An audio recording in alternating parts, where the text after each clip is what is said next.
एक और बड़ी खबर जल्दी से आपके सामने। रूस में विद्रोह पर पूरे यूरोप की नजर है। बता दें, लातविया के विदेश मंत्री का बयान सामने आया है। रूस के हालात पर हमारी पैनी नजर है। सीमावर्ती इलाकों में सुरक्षा को कड़ा कर दिया गया है, यानी जो बॉर्डरिंग एरिया है उनमें सुरक्षा बढ़ा दी गई है, ये कहना लातविया के विदेश मंत्री का।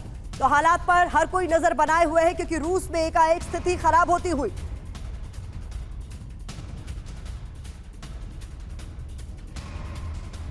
अमिताभ जी, कैसे देखते हैं आप इसको, इस तरीके से कि लातविया के विदेश मंत्री भी कह रहे हैं कि अब हमारी भी नजर है। इससे पहले हमने बताया था कि अलग अलग देशों ने कहा है कि हम भी लगातार हालात पर नजर बनाए हुए।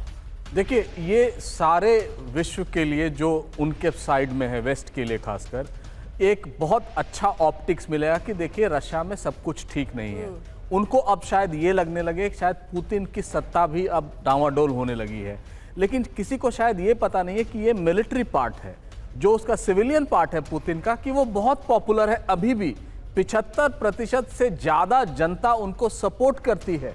लेकिन अब प्रश्न ये भी उठने लगेगा और वहाँ की जनता खुद पूछेगी कि इस तरह के घटनाओं को अंजाम जब देने गया, उसके पहले की इंटेलिजेंस कहाँ थी? इतनी बड़ी फोर्स का इंटेलिजेंस का आप कैसे फेलियर हुआ? तो जाहिर है पुतिन पर भी सवाल उठने लगेंगे। लेकिन इससे किसी भी तरह यूक्रेन में उनकी लड़ाई पर कोई फर्क नहीं पड़ने जा रहा है। मनोबल थोड़ा सा अफेक्टेड होगा, लेकिन पुतिन की लीडरशिप को वो चैलेंज करे और वो भी एक रसोइया, ये मुझे नहीं समझ में आता है।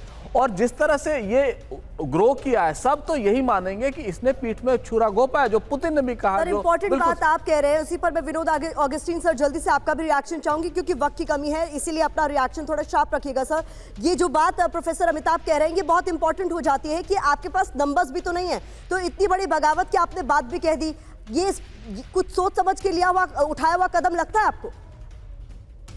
बिल्कुल नहीं। देखिए, प्रोगोजिन ना मिलिट्री लीडर है, ना पढ़े लिखे हैं, और मॉस्को में जाके कब्जा करके मॉस्को पे कुर्सी के ऊपर बैठने के बाद क्या वो पुतिन बन जाएंगे और लीडर बन जाएंगे? ये कतई नहीं हो सकता। ये रशियन इतने वो नहीं है, एक दो दिन में वो फेंक दिए जाएंगे अगर ऐसा हुआ भी। और मॉस्को का कब्जा रशिया में सत्ता का कब्जा नहीं है, और मॉस्को रशिया बहुत बड़ा है। तो ये इनका ये सोचना कि ये किसी भी तरह स्पेत्सनाज़ के पीछे या रशियन आर्मी के सामने खड़े हो जाएंगे, आई थिंक वो डे ड्रीमिंग कर रहे हैं। ओवर टू यू प्रतिभा जी। काजू सर, आपका भी मैं एक शार्प रिएक्शन चाहूंगी। क्या लगता है आपको, जिस तरीके से खबरें सामने आ रही है, कहा जा रहा है किसके इशारे पर आखिरकार इतना बड़ा कदम उठा लिया? क्या सोच समझ कर उठाया हुआ कदम आपको लगता है? देखिए, अभी कुछ नहीं कहा जा सकता, इसमें बहुत सारे प्रश्न चिन्ह। जब मुझे मालूम है कि कॉन्ट्रैक्टर्स इस्तेमाल होते हैं, मैं अफगानिस्तान में भारत का राजदूत रह चुका हूं, देख चुका हूं जी। लेकिन कॉम्बैट ऑपरेशंस में अमेरिकियों ने कभी भी वहां पर कॉन्ट्रैक्टर्स का इस्तेमाल नहीं किया। ट्रेनिंग में किया, गार्ड ड्यूटीज में किया।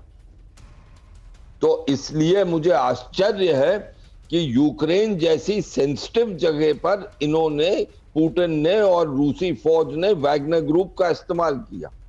और वो मालूम है कि मर्सनरी अगर होता है, पैसे के लिए काम कर रहा है वो, तो फिर पैसे से वो वर्गलाया जा सकता है। ये इसलिए मैं ये कह रहा हूं कि मुझे मालूम है कि ये सब हो रहा है आजकल दुनिया में, लेकिन ये बुनियादी गलत था। और दूसरी चीज, इस एक्शन से रूस की प्रतिष्ठा पर बहुत असर पड़ेगा, और रूस के लोगों में प्रश्न पूछे जाएंगे। वो पूछेंगे पुतिन से। आज देखिए, आप कह रहे हैं पुतिन से सवाल पूछे जाएंगे, लेकिन हम भी ये बताने की कोशिश कर रहे हैं कि पुतिन कितने मोर्चों पर घिरे हुए हैं। देखिए, वैगनर चीफ की बगावत से पुतिन की मुसीबत बढ़ गई है। वो बीते 16 महीने से यूक्रेन से जंग लड़ रहे हैं, नेटो के हथियारों से लड़ रहे हैं, रूस के विद्रोही गुड रशियन वॉलंटियर कोर और फ्रीडम ऑफ रशिया लीजन से भी लड़ रहे हैं, और अब उन्हें वैगनर से भी निपटना है, जो हम आपको यहाँ पर तस्वीरों की मदद से बताने की कोशिश कर रहे हैं। तो ये 5 फ्रंट्स हैं जिस पर अब उन्हें युद्ध लड़ना है। तो पहले यूक्रेन से सीधे सीधे लड़ रहे थे, अब उसमें नेटो और उसके अलावा 3 और एक तरीके से देखा जाए ग्रुप से उनको लड़ाई लड़नी है। तो कुल मिलाकर पुतिन के लिए आगे कई सारी चुनौतियां हैं, इस पर आगे भी हमारी नजर बनी रहेगी।